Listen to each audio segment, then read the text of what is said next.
Mark was only 10, but he already had the magic in his fingertips. The sunset sparked something in his soul. A delicate flower spoke to his dreams. While other 10-year-old boys were running down the trail with pollen stuck to their shoes, Mark was noticing the details and breathing in the scent of the forest. Why was Mark able to see this magic? A decade later, I was in awe of Mark's photographer's eye. I was an artist in my own right. Creativity pulsed in my veins. I loved to draw, write, paint, you name it. But when it came to photography, I couldn't quite capture what I was feeling. I couldn't even capture what I was seeing. Why, when we went on the same adventures, did Mark's photos capture hidden magic while mine looked flat, literal, boring? Was it the gear, the camera settings, a trick of editing, or was there something deeper? A way of seeing that I hadn't yet learned. I'm Brenda Breen, and today, for your creative frame of mind, we're talking about building our photographic vision. This isn't about talent, it's about vision, and it starts with 3 shifts that will change how you see the world forever. Not to be dramatic or anything. Shift number 1, from looking to noticing. Most of us are trained to look, but photographers learn to notice. Noticing means paying attention to how the light feels, not just what it looks like. But it's more than that. It's the way a moment is building, the way a breeze moves through the tree, the way a glance between strangers can hold a whole story. The more you slow down and practice awareness of light, the mood, the energy in a scene, the more your images reflect not just what was there, but what it meant. Photography isn't just about pressing the shutter at the right time. It's about recognizing the moment before it happens.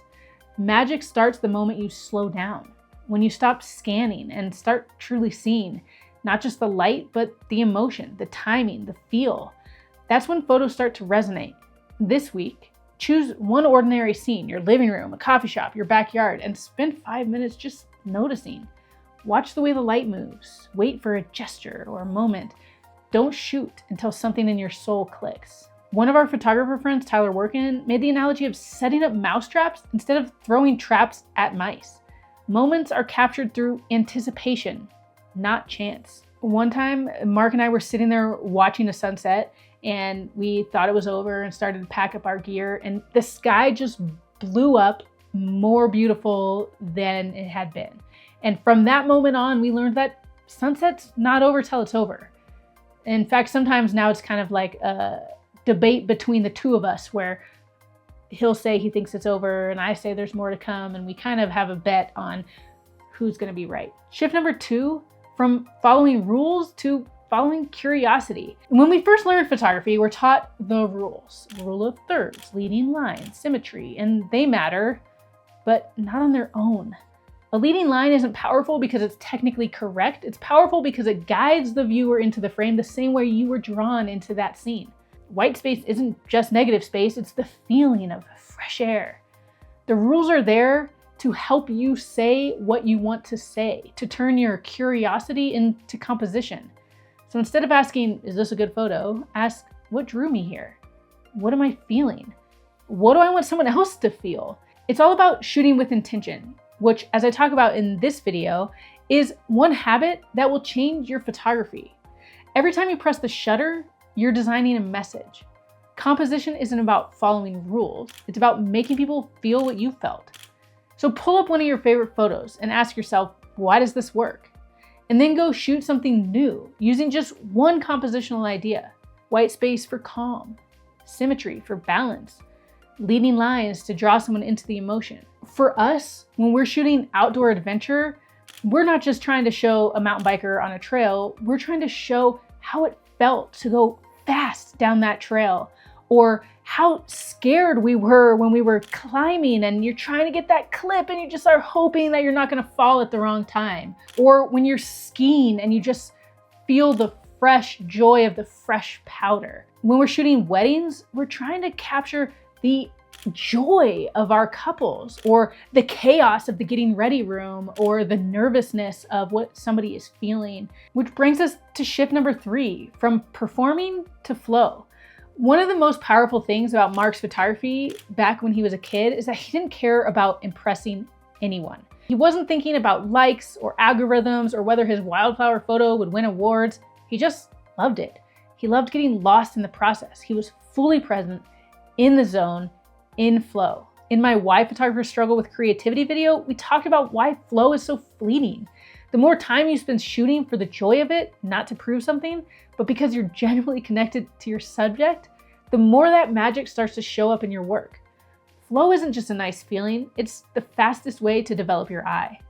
The magic multiplies when you create for yourself, not for likes, not for validation, just for the joy of noticing something beautiful and bringing it to life. Set out with your camera and give yourself zero expectations. Don't try to get something good. Just shoot what brings you peace, joy, or wonder, and notice how that changes the experience. In the early days of taking photos, we would approach things from how we wanted to remember them rather than what we thought others would want to see. To this day, we've tried to focus on the experience, and that results in stronger images because it's not about anything other than translating how something felt into an image. Even in client work, we're trying to do this. We're trying to show how something felt and what the experience was like. We're not just shooting for the sake of the photo. In that case, we're shooting for a client. But if we can bring a little bit of that pureness into even our client work by using the idea of an experience, then those photos are that much more powerful. So when we think back to the first photo that we ever got paid for, it was taken on a personal trip, something that was fun and joyful and exciting to us, something that has meaning to us. And we were hiking on a long trail and it was hot and we were tired. And so we went under the waterfall and just allowed the refreshingness to cleanse our souls. And that's what is captured in the photo. Of course, later we photoshopped me out of it because that's what the magazine wanted. But the idea of having something meaningful can be there even if it's for a client or even if it's to show an experience to somebody else. That'll be more impactful than chasing likes without meaning. So you don't need new gear to see magic. You just need to slow down.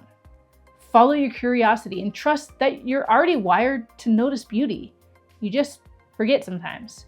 And this video is your invitation to remember. And if you want to go deeper into how we see and shoot on the road, we put together a travel photography guide in our shop that builds on this. Check out the link below. To see the magic in your photography, remember these 3 shifts. From looking to noticing. Magic doesn't happen when you glance at the scene. It happens when you slow down and tune into light, feeling, timing. From following rules to following curiosity. Don't just use composition techniques because you're supposed to. Use them to express what pulled you into the frame in the first place. And from performing to flow. The most magical photos often come when you forget the audience and fall in love with the process and the experience. These shifts aren't about perfection. They're about unlocking your vision and letting it shine. Start small, be curious, and trust your own creative voice. So before you go, pick one shift, noticing, curiosity, or flow, and tell me, which one are you gonna focus on? What's one place or moment you're going to practice it this week? And if you want, add one word or a short phrase about why. What excites you about it? Or what do you think will be the hardest part? And next up, check out more videos in this Creative Frame of Mind series. I'll see you over there.